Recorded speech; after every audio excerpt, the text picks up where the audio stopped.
big night in the title race. I'm the Rational Gooner. Thank you very much for joining me wherever you're listening from. And this is a little bonus before tomorrow night's Champions League semi-final second leg between Arsenal and Atletico Madrid, because what have we just witnessed tonight? What have we just witnessed? Is this a pivotal moment in the title race? Is this a defining moment? One thing for sure is that Manchester City have handed the initiative back over to us now. It's back with us. It's time for us to lock in. We have 3 games left in the Premier League this season, and if we win all 3, we become Premier League champions for the first time in 22 years.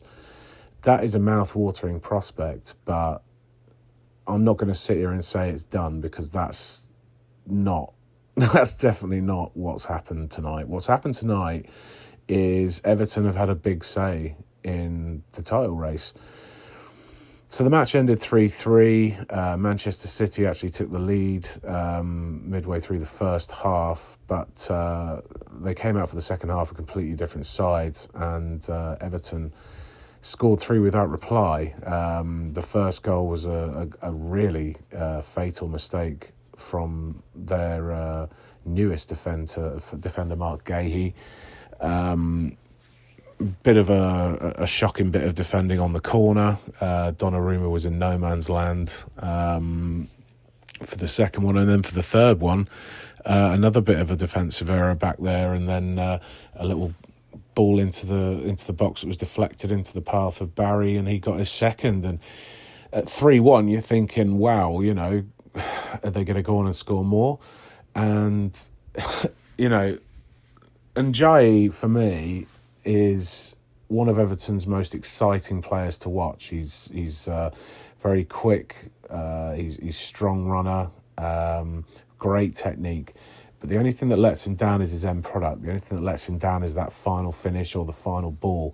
And I just feel like if he can add that to his game, he's a big six player. He should be a Champions League footballer.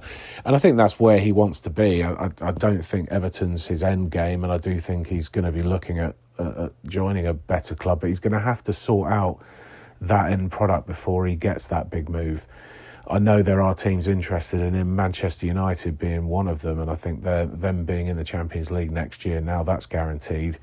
It would be a very attractive prospect for Ndiaye to move on to them. But if I was Man United, I'd be a bit hesitant. I'd be thinking, is this going to be another one of those false dawn type of players? They've already got Cunha and Mbeumo, and they've both hit the ground running at Old Trafford with Bruno Fernandes in the form of his life. Do they really need an Ndiaye in there?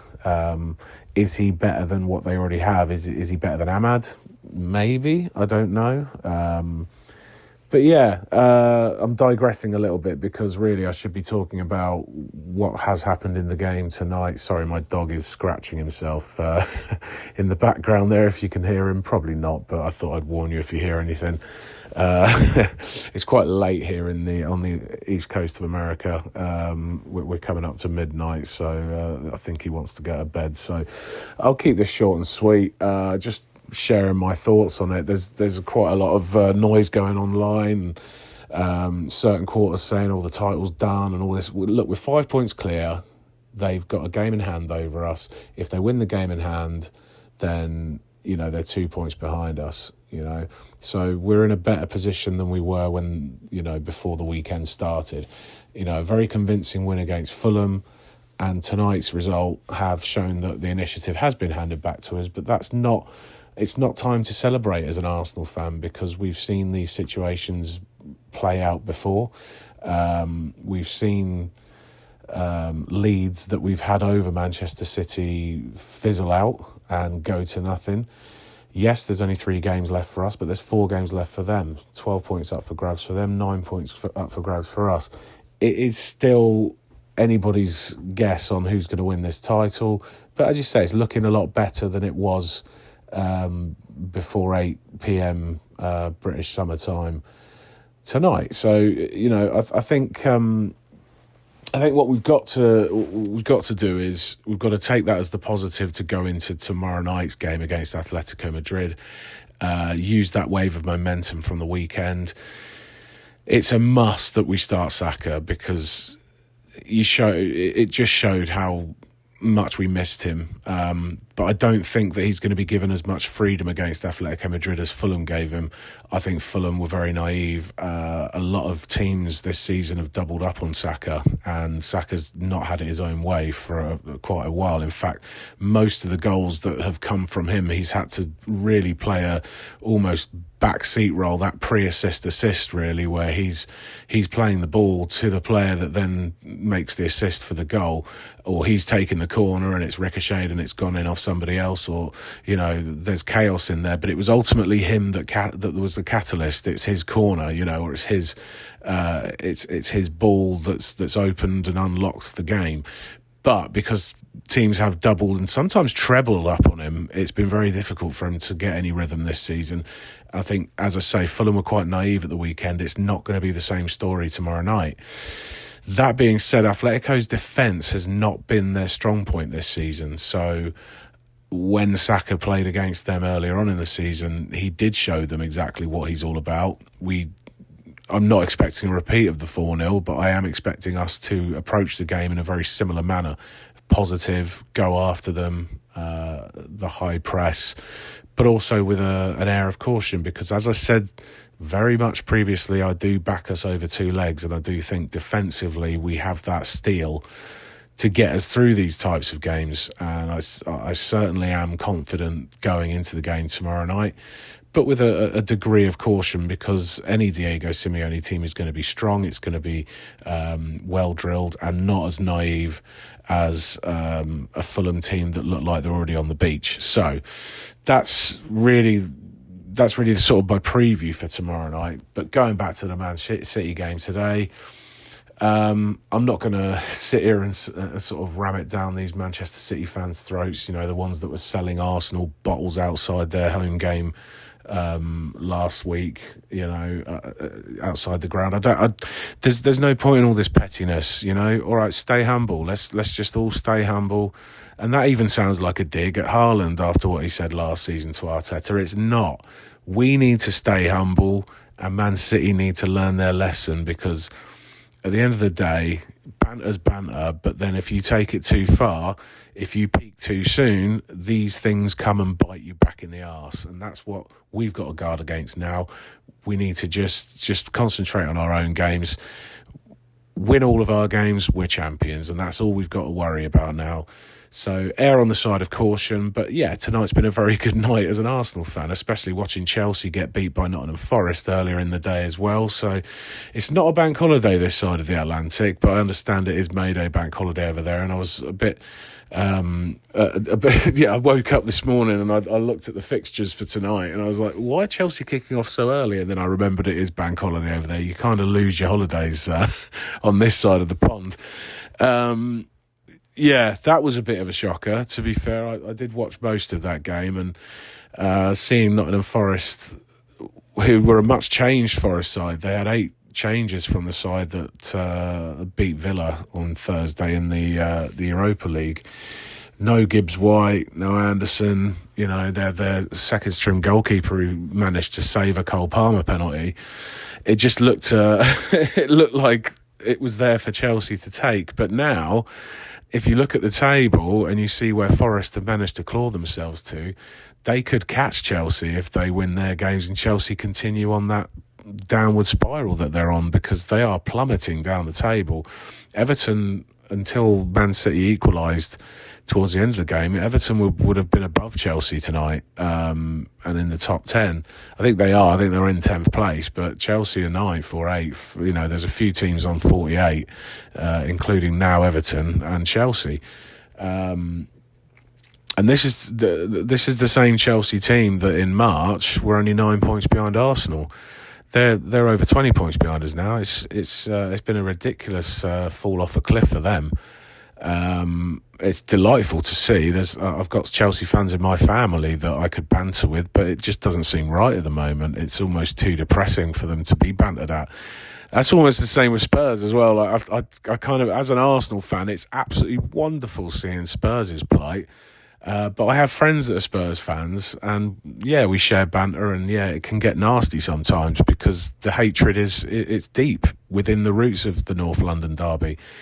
But even I'm like, kicking guys when they're that far down, it's almost a little bit too much, and I'm starting to feel that way for Chelsea as well. So it's strange times in the Premier League, and it has been a very odd season. It's been a very inconsistent one for many teams in the league. There's not been many teams that have managed to get a run together, and that's probably why Arsenal sitting where they are, and other teams such as Liverpool and Newcastle. I mean, looking at Newcastle's position this season, they're right down there.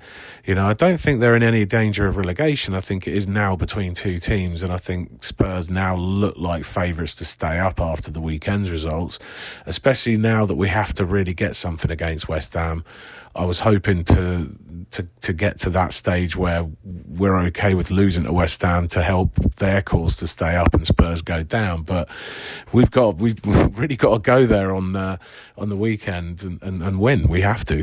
There's just no there's no other result that's acceptable now for us.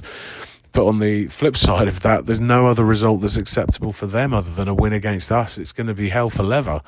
So, yeah, it's exciting, it's scary, it's nervy, it's tense, and it's going to continue like that until the end of the season. It's going to be absolutely unbearable.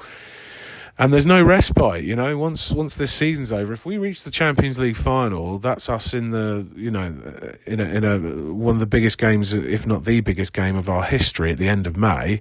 And then in June, the World Cup starts, and then it's all time to get deluded and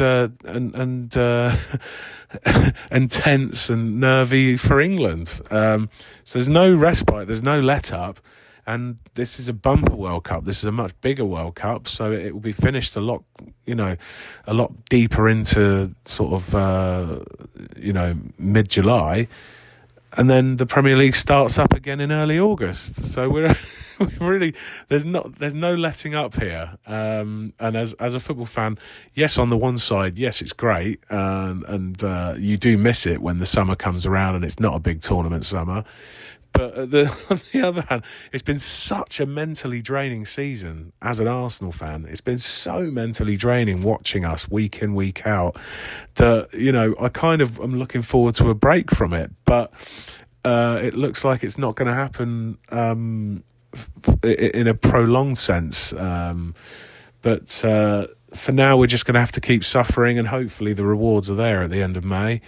And hopefully the Premier League trophy which is the priority, is the one that we do pick up. And I'd give anything right. I'd give my right bollock right now to see Odegaard lift that trophy at the end of May. But hopefully it won't come to that, and hopefully it happens. But we'll see. But after tonight's result, yeah, it's reason to be optimistic, but cautiously optimistic, and we can't make the same mistakes that the Man City fans made when we lost against them at the Etihad, because they went to Chelsea and steamrolled them, and the camera pans to this twat with a bottle which has got an Arsenal badge on it, and he's drinking out of it.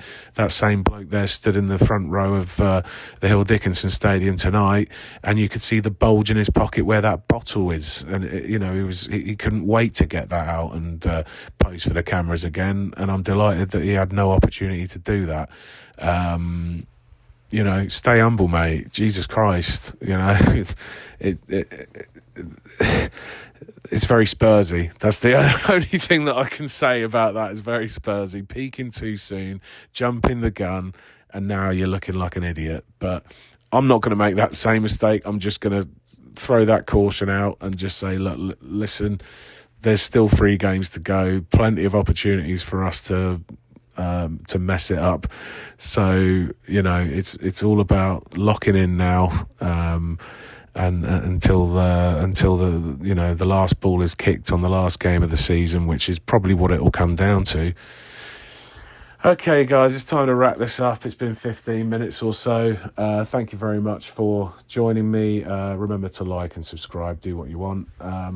Join the conversation, leave a comment, and I'll be back with you tomorrow night after the Champions League semi-final, second leg, hopefully in the same good mood that I am tonight. Have a good one. Bye-bye.